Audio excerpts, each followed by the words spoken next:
Hello students, आज के video में हम क्लास 10th साइंस 1 का थर्ड चैप्टर स्टार्ट करने वाले हैं। ये चैप्टर बहुत ही इम्पॉर्टेंट है क्योंकि इसमें हम सीखने वाले हैं what is mean by chemical reactions and how to write the chemical equation. ये चैप्टर स्टार्ट करने से पहले हमें कुछ बेसिक टर्म्स पता होना बहुत ही ज़रूरी है, तो इसलिए हम फिजिकल चेंज और केमिकल चेंज के बारे में कुछ एग्जाम्पल स्टडी करेंगे। तो स्टार्ट करते हैं फिजिकल चेंज से। तो फिजिकल चेंज यानी क्या होता है? Physical change is the change in which the physical state of matter change and the composition of the matter remain same. तो फिजिकल चेंज में देखिए एग्जाम्पल कौन से हैं। तो एग्जाम्पल है मेल्टिंग ऑफ आइस। तो इसमें देखिए आइस का स्टेट कौन सा है? Solid state. It gets converted into liquid water, यानी solid get converted into liquid. तो क्या हुआ यहाँ पे? Only the physical state of matter change and composition of the matter remain same। तो देखिए आइस का कन्वर्शन वाटर में हुआ तो वो वाटर है, एंड कन्वर्टेड वाटर भी क्या है? वाटर, यानी कंपोजिशन क्या रहा उसका? सेम, यानी वाटर वाटर। एंड सिर्फ क्या हुआ है इसमें? फिजिकल स्टेट चेंज हो गई है आइस की, सॉलिड इनटू लिक्विड। अब देखिए second example, breaking of glass. Breaking of glass, glass break करने के बाद भी क्या रहता है? ग्लास ही रहता है। तो ये क्या है? फिजिकल चेंज है। Third example, vaporisation of water. अगर हम वाटर को हीट करेंगे तो उसका कन्वर्शन क्या होगा? उस किस में होगा? वेपर्स में होगा। यानी यहाँ पे क्या हो गया? कौन सी फिजिकल स्टेट चेंज हो गई है? Liquid into gaseous state. And हम वेपर्स का रिकन्वर्शन किस में कर सकते हैं? अगेन वाटर में। तो क्या बोल सकते हैं हम? Physical change is a reversible change in which only the physical state of the substance change and composition of the matter remains same। यानी पानी का कन्वर्शन गैसियस स्टेट में हो रहा है, again gaseous state converted into liquid state. तो सिर्फ यहाँ पे क्या हुआ है? Inter conversion of physical state. तो इसे बोलेंगे हम फिजिकल चेंज। अब देखेंगे हम केमिकल चेंज के बारे में। केमिकल चेंज यानी क्या है? When the composition of matter change it is called as chemical change. Suppose यहाँ पे हम एग्जाम्पल ले रहे हैं डाइजेशन ऑफ फूड। यहाँ पे क्या हो रहा है? डाइजेशन ऑफ फूड, भोजन का पचना। तो इसमें क्या हो रहा है? Total conversion of digested food का रिवर्स करके हम अनडाइजेस्टेड फूड कर सकते हैं क्या? नहीं। तो ये इरिवर्सिबल प्रोसेस है। Again conversion of milk into curd, ये भी क्या है? एक केमिकल रिएक्शन है जिसमें मिल्क का कन्वर्शन कर्ड में हो रहा है। अगेन हम कर्ड का कन्वर्शन मिल्क में कर सकते हैं क्या? नहीं। Will it be reverse? No. तो ये कौन से चेंज हो गया है? Chemical. Similarly ripening of fruits, ripen fruit को हम अनराइप कर सकते हैं? नहीं। तो क्या हुआ? ये इरिवर्सिबल प्रोसेस है।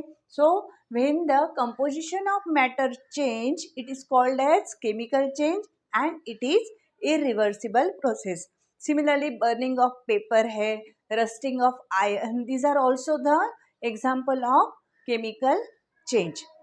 देखिए केमिकल रिएक्शन यानी क्या होता है? It is the process in which new substances are form due to formation of new bond. Suppose हम यहाँ पे एक एग्जाम्पल लेते हैं, जैसे कि carbon plus oxygen equal to carbon dioxide.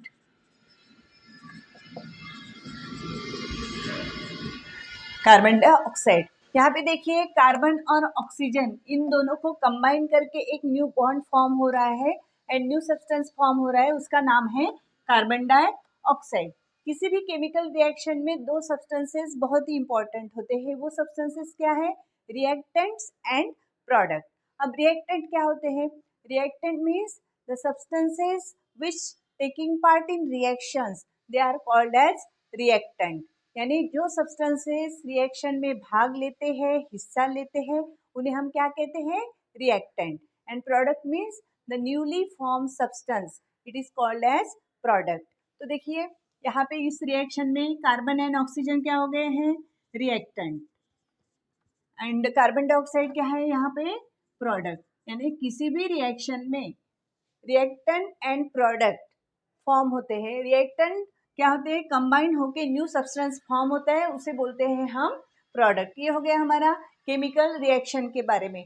लेकिन हमें पता है कि केमिस्ट्री में हम ये जो इक्वेशन लिखा है, जैसे carbon plus oxygen gives carbon dioxide, ये क्या है, वर्ड इक्वेशन है और इसे हम केमिस्ट्री में यूज नहीं करते हैं। इसकी जगह हम क्या यूज कर सकते हैं, condense and reduce form of reactant and product, तो उसे हम बोलेंगे केमिकल इक्वेशन।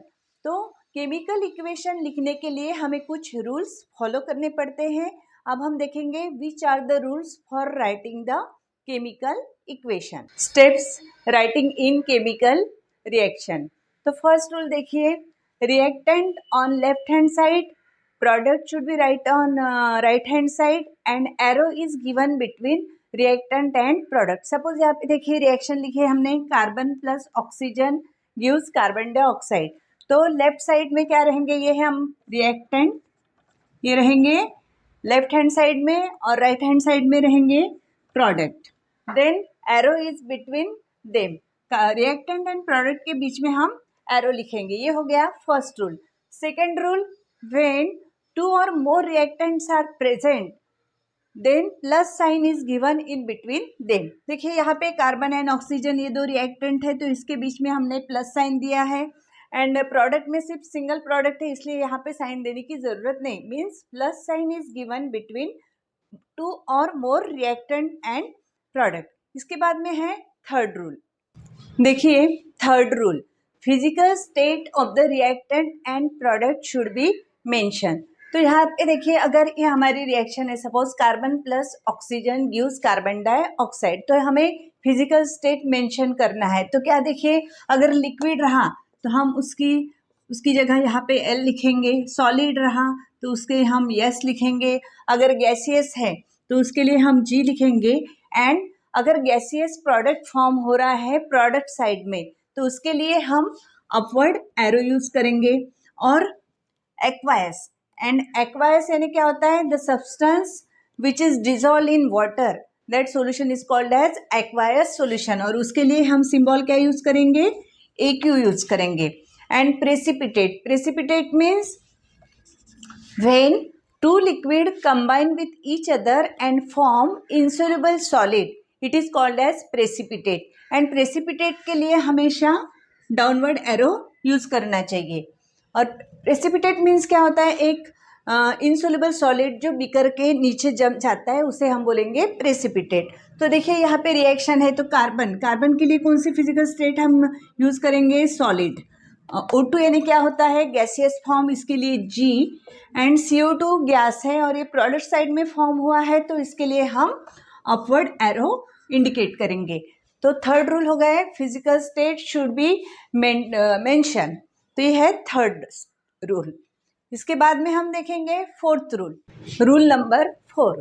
तो देखिए, व्हेन हीट सप्लाइड और when heat release the symbol is, this symbol is use. Suppose एक रिएक्शन लेते हैं हम, when heat is release then plus heat is return on product. तो उसके लिए एग्जाम्पल, एक एक एग्जाम्पल लेंगे। यहाँ पे सपोज शुगर है, शुगर को अगर हमने हीट दी है या हीट प्रोवाइड की है तो यहाँ पे क्या फॉर्म हो रहा है, 12 कार्बन प्लस 11 H2O मॉलिक्यूल। अगर हम हीट सप्लाइड कर रहे, प्रोवाइड कर रहे, तो हमें हीट का सिंबल कहाँ पे लिखना पड़ेगा, एरो पे लिखना पड़ेगा।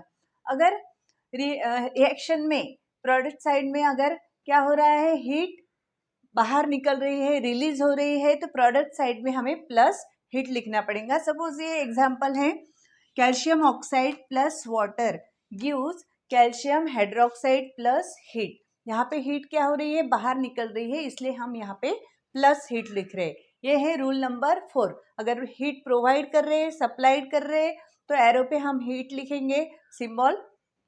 अगर हीट रिलीज हो रही है तो हमें प्लस हीट करके प्रोडक्ट साइड पे लिखना पड़ेगा। और नेक्स्ट रूल है, अगर किसी भी केमिकल रिएक्शन में हमें कुछ टेम्परेचर, प्रेशर यूज़ करना है, या हम कैटलिस्ट का यूज़ कर सकते हैं, जिसकी वजह से क्या होता है, rate of chemical reaction increase और डिक्रीज। तो ये एक रूल है जिसके लिए हम टेम्परेचर, प्रेशर एंड कैटलिस्ट का यूज़ करके रिएक्शन हो सकती है। And these are the steps in writing the chemical equation. And next video में हम देखेंगे how to balance the chemical reaction.